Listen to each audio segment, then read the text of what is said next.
उसमें वेदों को न मानना, वेदों की आज्ञा का पालन न करना प्रमुख कारण।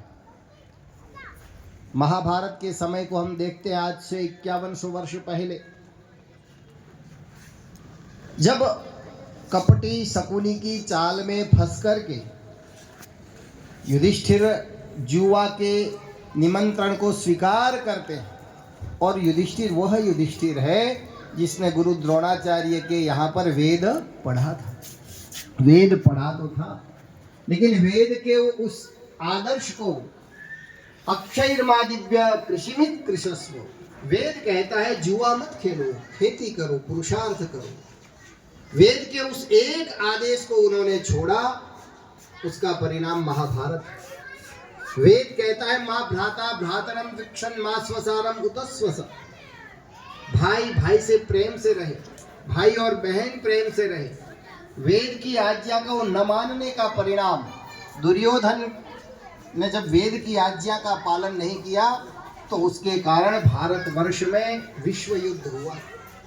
विश्व के अनेकों देशों से यहाँ पर राजा आए, वहां से भी राजा आए, और इस विश्व युद्ध के पश्चात अनेकों ऐसे मत और संप्रदाय चले जिन्होंने वेद के नाम पर पशु हिंसा, पशु बलि, अखाद्य पदार्थों का यज्ञ में आहुति देना प्रारंभ कर दिया, जिसको हम वाम मार्ग कहते हैं। वेद के अनेकों आचार्यों ने इस प्रकार के अश्लील और हिंसक भाष्य किए। गणानां त्वा गणपतिं में एक प्रसिद्ध मंत्र है, उस मंत्र का जो भाष्य शायण और महीधर ने किया है, यदि उस भाष्य के आधार पर हम समाज को या आदर्श यज्ञ को स्थापित करना चाहे तो संभव नहीं।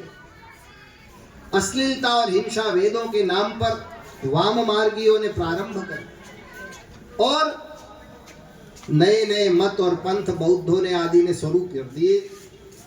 गौतम ने वेदों का अध्ययन किए बिना जो प्रचलित उस समय के आचार्य थे, उन आचार्यों की क्रियाओं को देखकर ये कहा कि आप ये वेद के नाम पर हिंसा कर रहे हैं, वेद के नाम पर ये सारे कुकृत्य कर रहे हैं। तो उन आचार्यों ने उस समय के जो भी थे, उन्होंने कहा कि ये वेद में विहित है, तो कि हम ऐसे वेद को नहीं मानते। बुद्ध ने ये कहा, उन्होंने कहा वेद ईश्वरीय वाणी है, तो कि मैं उस ईश्वर को भी नहीं मानता हूं जो ये कहा, ऐसी क्रियाओं को सिखाए। तो उसका दुष्परिणाम ये हुआ कि भारतवर्ष ही नहीं, संपूर्ण विश्व में अनेकों मत पंथ संप्रदाय हो। और यदि हम चाहते हैं कि समस्त सृष्टि में आनंद हो, एकत्व का भाव हो, संगच्छध्वम संवदध्वम संवो मनांशी का भाव हो, तो उसके लिए हमें वेद पथ पर चलना हो।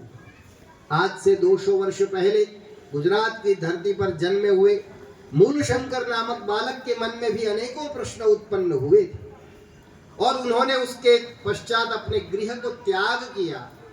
मथुरा में गुरु विरजानंद दंडी की कुटिया में रह करके उन्होंने वेदाध्ययन किया, और उनके उस वेद भाष्य को ऋषि दयानंद के द्वारा कृत वेद भाष्य, वो ऋग्वेद के 7 मंडल और यजुर्वेद संपूर्ण, उसके साथ साथ उनके द्वारा लिखित ऋग्वेद आदि भाष्य भूमिका, भारत के, ये उस समय की बात है जब भारतवर्ष में अंग्रेजों का शासन था, और अंग्रेज ये घोषणा कर रहे थे कि वेद गडरियों की गीत है, हमारे बौद्धिक अस्तित्व पे संकट खड़ा हुआ।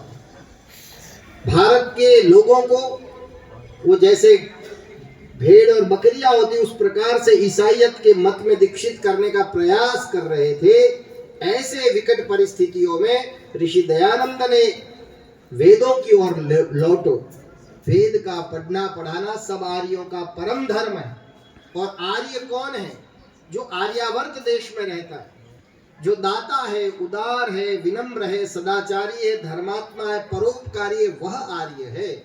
किसी परिवार विशेष में, किसी संस्था विशेष के साथ जुड़ने मात्र से कोई आर्य नहीं बनता। तो आर्य समाज की स्थापना के द्वारा जो हमारे बंधु अन्य मतों और पंथों में दीक्षित हो रहे थे, आज से 150 वर्ष पहले सर्वप्रथम उन्होंने प्रारंभ किया कार्य। पहले तो क्या था कि हमारी लूट ही लूट हो रही थी, जो ईसाई बन गया, मुस्लिम बन गया, उसको पुनः अपने में मिलाने की कोई प्रक्रिया पिछले 200 वर्षों में यदि किसी ने प्रारंभ की है तो ऋषि दयानंद ने प्रारंभ की। उन्होंने अपने जीवन काल में एक मुस्लिम को भी पुनः आर्य बनाया, क्योंकि वो हमारे ही भाई है। हमारे ही किसी व्यवहार के कारण, हमारे ही किसी दुर्व्यवहार के कारण अथवा भय, लोभ और प्रलोभन के कारण वो अन्य मतों में दीक्षित हुए। आज जब सनातन धर्म पर संकट की बात आती है तो एक बात और हमें निश्चय करने की आवश्यकता है कि संकट बाहर से नहीं है, संकट अंदर से है। यदि आप और हम अपने धर्म, परंपरा, मर्यादा का पालन नहीं करेंगे तो हमें कोई भी बाहर से मारने वाला नहीं। आज हमारे परिवारों की स्थिति, कितने ऐसे परिवार हैं, कितने ऐसे युवक और युवती हैं या कितने ऐसे माता पिता हैं जो अपने बालकों के साथ, बालिकाओं के साथ बैठ करके संध्या वंदन करते हैं, यज्ञ करते हैं, पूजन करते हैं, परमात्मा का स्मरण करते हैं। हमने स्वयं, लॉर्ड मैकाले ने कहा था कि मैं एक ऐसी शिक्षा व्यवस्था लाने जा रहा हूं जो इस देश में अनेकों वर्षों तक अंग्रेजों के शासन को स्थापित रखेगी। इस देश का नवयुवक दिखने में हाड़ मांस से तो हिंदू होगा, सनातन